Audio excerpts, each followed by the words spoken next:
So, hello students, welcome back with the chapter Structure of Atom, in which we are studying the contribution of different scientists in giving or in stating or in giving the different models of an atom.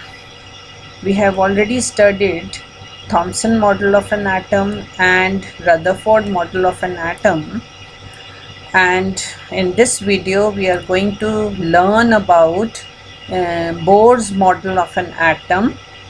Yes, in the end we will of course compare the three models of an atom, and let us start with the Bohr's model of an atom. Niels Bohr is the complete name of the scientist which is shown in this figure and this pic also, and he was born in Copenhagen on 2nd October 1885, and he was actually appointed professor of physics at Copenhagen University, and he got the Nobel Prize for his work on the structure of atom in 1922. So actually what we have, the present concept of atom was given by Niels Bohr. Actually Niels Bohr started when Rutherford model does not explain the stability of an atom. In order to explain the stability of atom and overcome the objection against Rutherford model of an atom, Niels Bohr gave a new arrangement of electrons in the atom in 1930. According to Niels Bohr model of an atom consists of a small nucleus in the center, which is surrounded by the negative electrons moving around this nucleus. So the center was discovered by Rutherford, and it was given name nucleus. So in the center he agreed there is a nucleus, and the negatively charged particles, that is electrons, they are surrounded, or they were around the nucleus, they are moving in different orbits. Yes, he also agreed that the protons and the neutrons, they are located in the small nucleus at the center of the atom. Now postulates of Bohr's model of an atom. First postulate: in an atom, electron revolve round the positively charged nucleus in a definite shells, in a definite circular paths, and these circular paths are called orbits or energy levels or shells. So these are with different color. I have shown the different energy levels or shells. Okay, the energy levels or shells are represented in two ways. Either see here, either by the numbers, like that is n is equal to 1, 2, 3, 4 and so on, or by the letters k, l, m, n. So and these energy levels, the circular orbits which are known as shells or energy levels, they are counted from the center. यहाँ से शुरू करना है. So first energy level is K, or shell number 1. So the second one is L, or number 2. The third one is M, and the fourth one is N, and likewise if we say it by the numbers, then 3, 4 respectively. Each orbit or shell or energy level has a fixed energy.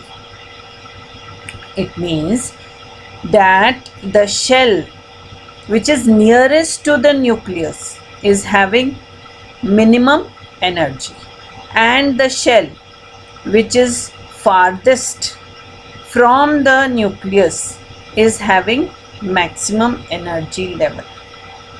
And he also stated that there is no change in the energy of the electrons as long as they keep revolving in the same energy level, and so the atoms remains stable. According to Niels Bohr, the change in the energy of an electron takes place only when it jumps from the lower energy level to the higher energy level, or when it comes down from the higher energy level to the lower energy level. Okay. So, and the last postulate is that there is a limit to the number of electrons which each energy level can hold. This we will be studying in detail in our next video.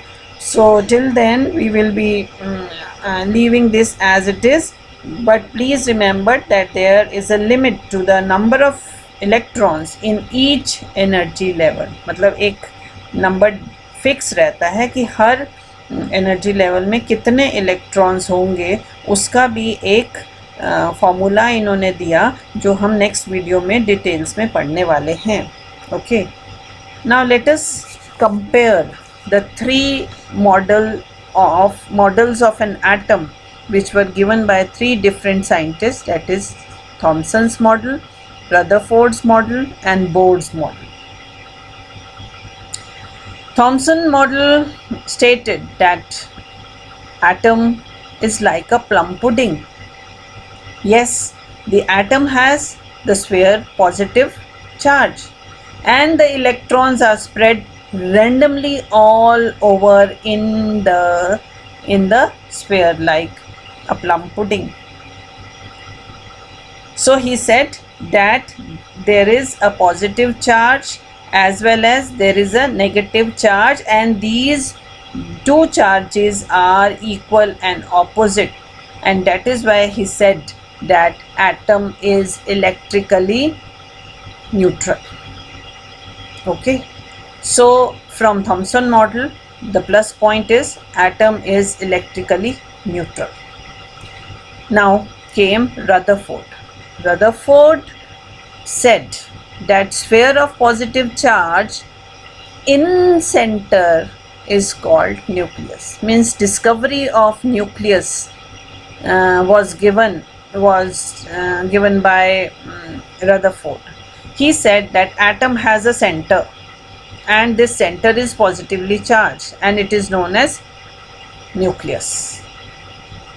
And the electrons, they revolve around the nucleus in well-defined orbits. In the nucleus, protons and neutrons are present. Okay. He also said that the size of the nucleus is very, very small as compared to the size of the atom. Now let's compare Bohr model. Yes, he agreed that the nucleus is positively charged and it is quite dense and it is in the center of the atom. So this is the nucleus. Electrons revolve in discrete orbits, I mean fixed orbits, and do not radiate energy, which Rutherford could not explain. Rutherford model questioned on the stability of an atom, but Bohr's model explained clearly that atom is quite stable. Electrons do not radiate energy. They have fixed energy as long as they are revolving in the same orbit.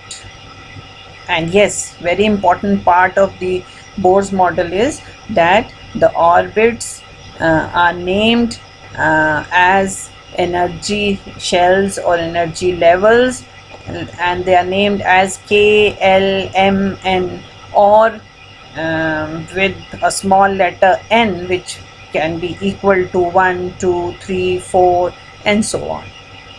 So these are the three models of an atom which were given by different scientists, and all these models are very important because they have their own merits, which helped us, which helped other scientists, which helped us in studying the structure of atom.